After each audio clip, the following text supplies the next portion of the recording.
Alam niyo po yan, Kuya Bal, na talagang hindi ako sa inyo aalis kahit anong mangyari. Mananatili po kami sa Kalingap kasi po, hindi naman po sa Kalingap, hindi rin po ako hindi rin po kami makikilala ng mga sponsor. Kaya yan po ay lahat ay inaanan ko ng tanaw ng utang na loob sa inyo pong lahat. Yan, Nay. Gusto ko, Nay, sa iyo manggaling yan. Kasi marami nagsasabi na nawakwak na si Nanay Imelda. Pati si Andy Kayaka Vlogs, nawakwak na rin. Ang sabi ko nga sa kanila, sino mangwawakwak sa akin? At ilabas ka akong katotohanan, ilabas ka ako yung ebidensya na ako nawakwak. Ngayon, Nay, about naman sa iyo, may nagsasabi na nawakwak ka na daw. Anong kasagutan mo doon, Nay? Ay, hindi po mangyayari yan. Hindi po mangyayari yan sa akin kasi po, simula po nang maging tao ako, nagkapamilya ako, nagkaanak ako, sa Kalinga po ako nakaranas ng ganitong buhay. Kaya hindi po mangyayari yan na ako po ay aalis ng Kalingap. Hindi po mangyayari yan. Mananatili po ako sa Kalingap. Binitawan ko na po yan. Kaya ko po yung panindigan. Binitawan ko po yung salita. Mananatili po ako sa Kalingap. Ang sabi ko nga po, iiwan ako ng Kalingap, hindi ko sila iiwan. Pakinig niyo po, mga kababayan. Nasa Kalingap po kami.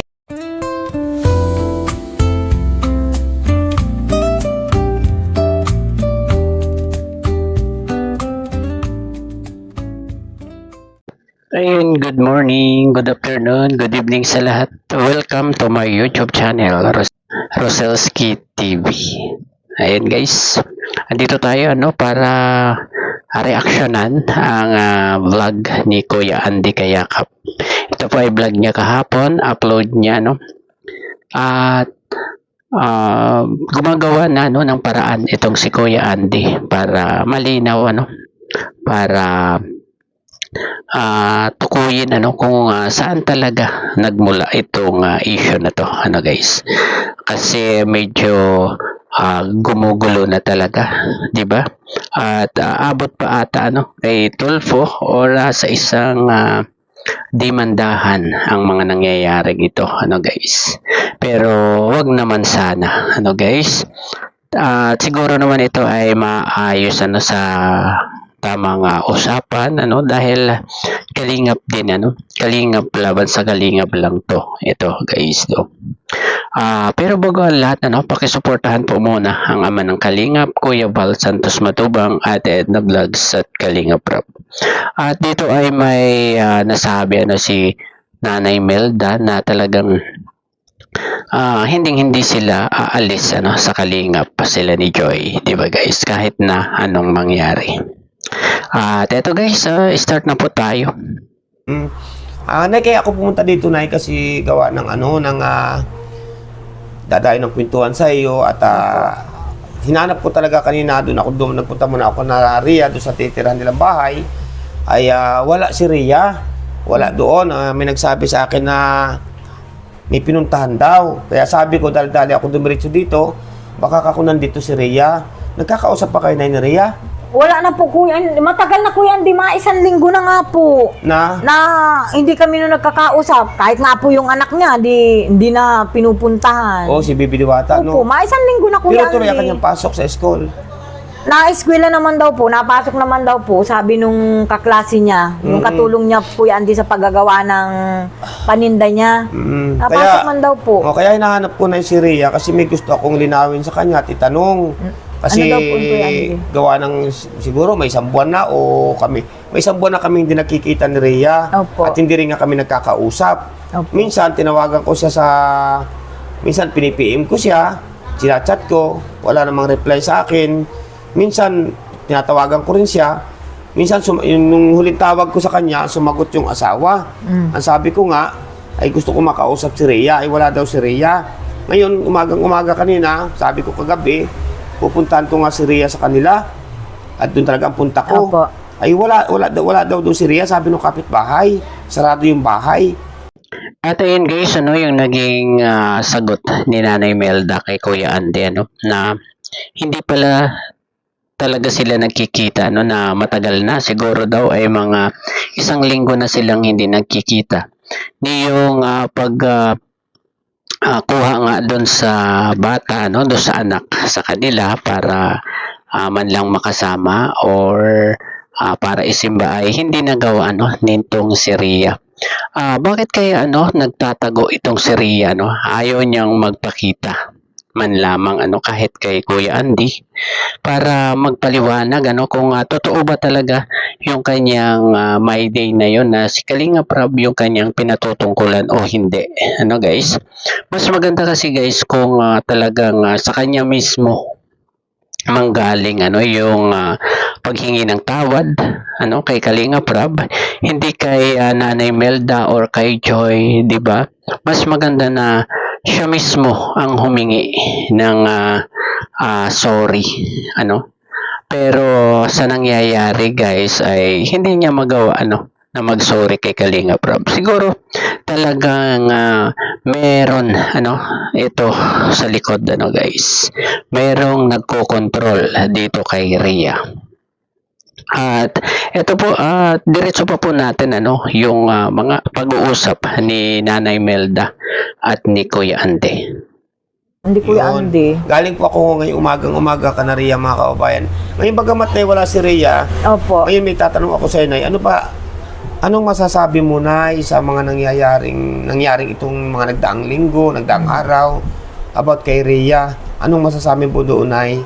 Na ano Kuya Andy? Doon sa mga nabalitaan ngayon ng mga...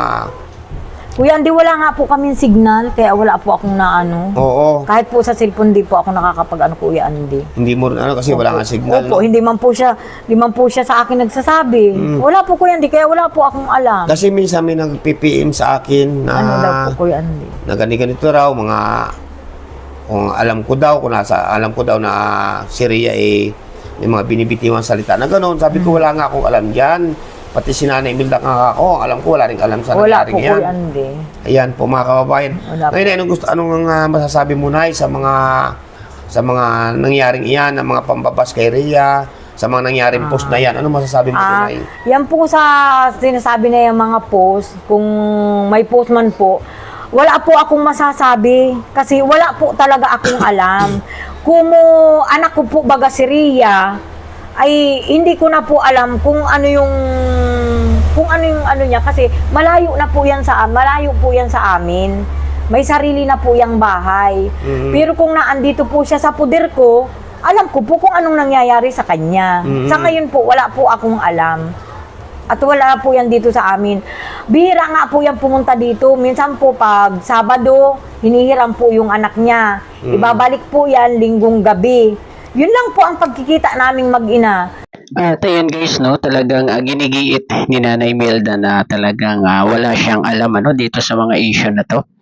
At malayo daw talaga sa kanya si Rhea, kaya bihira sila magkikita.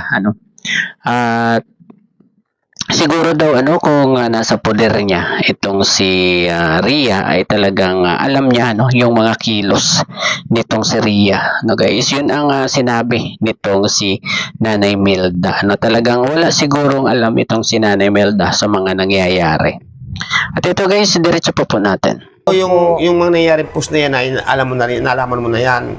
Yung mga nangyaring mga pag-post pa, yung mga post daw na yan, na alam mo na yan. Nabanggit po yun Kuya Andy sa akin ni Joy. Oo, si Joy pa. Si Joy po ang nagsabi sa akin, Ma, sabi niya, ano ba yung nangyayari? Sabi niya, para mamang nababas na naman tayo. Sabi ko, bakit anak? Sabi niya, hindi ko po mama alam. Hindi ko po mama alam kay ate kung ano yun. Oo. Sabi niya sa akin. Sabi ko, ano daw anak sabi ni ate mo? Hindi ko na po mama si ate nakausap. At magkakahiwalay na po kami. Naghiwalay na kami. At lingguhan pa kayo kumagkita. Lingguhan po. Nagtawag po sa akin si Joy ay linggong gabi na. Mama, ano na naman yan? Sabi ko, wala akong alam. Oo. Kita mo anak na, magkakasama pa lang tayo. Ayun po mga kababayan, nililinaw lang po natin ang lahat. Wala po talaga akong alam. Doon sa mga nangbabas po, sa mga nagsasabi sa akin ng hindi maganda, yan po nandito si Nanay Milda. Malinaw po lahat, para sa akin na hindi ko po talaga alam yan. At si Nanay Imelda po, ano ko itong ipis na to? Nagbanggit na rin po siya ng nagsalita na rin po na hindi rin nga po niya alam. Talaga pong wala akong alam. Nayan po si Ama, wala po akong alam sa nangyayari. Ayan po, At kasi doon sa mga may nagsasabi kasi sa akin ay na pinagtatakpan ko daw. Paano ko nga po magpagtatakpan? Hindi ko nga po alam ang mga bagay na yan. Kaya ko nga po hinahanap si Rhea. Kaya ko nga po hinahanap para kami magkausap. Ngayon, itong mga nagdaang araw po, kaya hindi ko rin makausap, hindi ko rin mahanap si Rhea. Kasi nga po, alam ni Nanay Imelda na ang aking pakiramdam po talaga ay hindi maganda. Ngayon naman po ako nakakita ng pagkakataon na medyo maganda-ganda aking pakiramdam. Ay tungat na mamayat na nga po yung lingkod, no? At hayaan niyo po, gagaling tayo at lalakas pa uli. No po, sa tulong natin, mahal pang ng Diyos niya manihala. Ngayon ay, anong gusto mong ipaabot na sa mga tao na, sa lahat-lahat ng mga nandyan, ng mga nanonood, about sa mga, tungkol sa mga nambabasa sa iyo, nambabasa sa akin at kay Rhea. Sa mga nagsasabi po ng hindi maganda sa akin, sana po, maunawaan nyo naman po ako. Wala po akong alam. Talaga pong ang ano po, lalo po kina Kuya Bal, kung ano man po yung nagawa ng anak ko kay Kalinga Prab, ay ako po ay humihingi ng pasensya. Pero ako po talaga ay walang alam. Alam nyo po yan, Kuya Bal, na talagang hindi ako sa inyo aalis kahit anong mangyari. Nananatili po kami sa Kalingap kasi po yan ay nabanggit mo yan. Nabanggit mo yung hindi ka alis sa Kalingap. Hindi po, Kuya Andy, kahit ano pong mangyari, Kuya Andy, kasi ganito yung Kuya Andy. Nang dahil po sa inyo, Kuya Andy, na kilala ako ng Kalingap.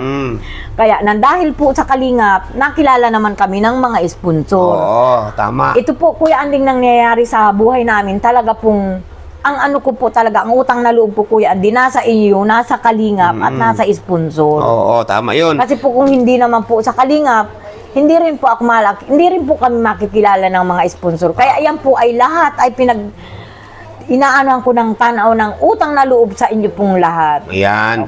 Ngayon po, mga kababayan, nagsalta po si Nanay ng mga ganong bagay, no? Nay, anong naman gusto mo na ipaabot sa mga taong nagsasabi na marami na akong nakikita at marami na ako narinig na sa akin na lamang na ako daw inawakwak na rin, ikaw daw na inawakwak na rin. Ano masasabi mo sa kanila, Nay? Gusto ko, Nay, sa iyo manggaling yan. Kasi marami nagsasabi na nawakwak na si Nanay Imelda. Pati si Andy Kaya Ka-Vlogs, nawakwak na rin. Ang sabi ko nga sa kanila, sino mangwawakwak sa akin? At ilabas ka akong katotohanan, ilabas ka ako yung ebidensya na ako nawakwak. Ngayon, Nay, about naman sa iyo, may nagsasabi na nawakwak ka na daw. Anong kasagutan mo doon, Nay? Ay, hindi po mangyayari yan. Hindi po mangyayari yan sa akin. Kasi po, simula po ng maging tao, ako nagkapamilya, ako nagkaanak ako, sa Kalinga po ako nakaranas ng ganitong buhay. Kaya hindi po mangyayari yan na ako po ay aalis ng Kalingap. Hindi po mangyayari yan. Mananatili po ako sa Kalingap. Binitawan ko na po yan. Kaya ko po yung panindigan. Binitawan ko po yung salita. Mananatili po ako sa Kalingap. Ang sabi ko nga po, iiwan ako ng Kalingap, hindi ko sila iiwan. Pakinig niyo po, mga kababayan. Nasa Kalingap po kami. At ayun guys, siguro ay malinaw na sa atin ang lahat na talagang walang alam itong si Nanay Imelda sa mga nangyayari. Ngayon na lang mga nalaman niya nung tumawag itong si Joy sa mga nangyayari na ano na naman daw yun talagang magkahiwalay na itong si Joy saka yung ate niya hindi na magkasama sa apartment. At ito talagang pinatunayan ni Nanay Imelda dito na talagang hindi sila aalis sa Kalingap kay Kuya Val at kay Kalinga Prab dahil ito talaga yung naging daan para magbago itong kanilang buhay, di ba guys? At nasabi pa rin niya dito na iiwanan sila ng Kalinga pero sila ay hindi nila iiwan itong Kalinga guys. Kaya yung mga nang babash kay Nanay Imelda, kay Kuya Andy na talagang nilinaw din dito ni Nanay Imelda na hindi siya magpapawakwak kasi kung anong meron siya ngayon ay kontento na siya guys. Yan dapat ang tularan ng iba guys. Talagang pinanindigan dito ni Nanay Imelda na hindi niya alam yung pinagagawa nitong anak niyang si Rhea guys. Siguro guys hanggang dito na lamang po ang ating konting pagre-reaction dito sa vlog ni Kuya Andy. Hanggang sa muli pong pagbablog. Bye bye. God bless po sa lahat. Peace.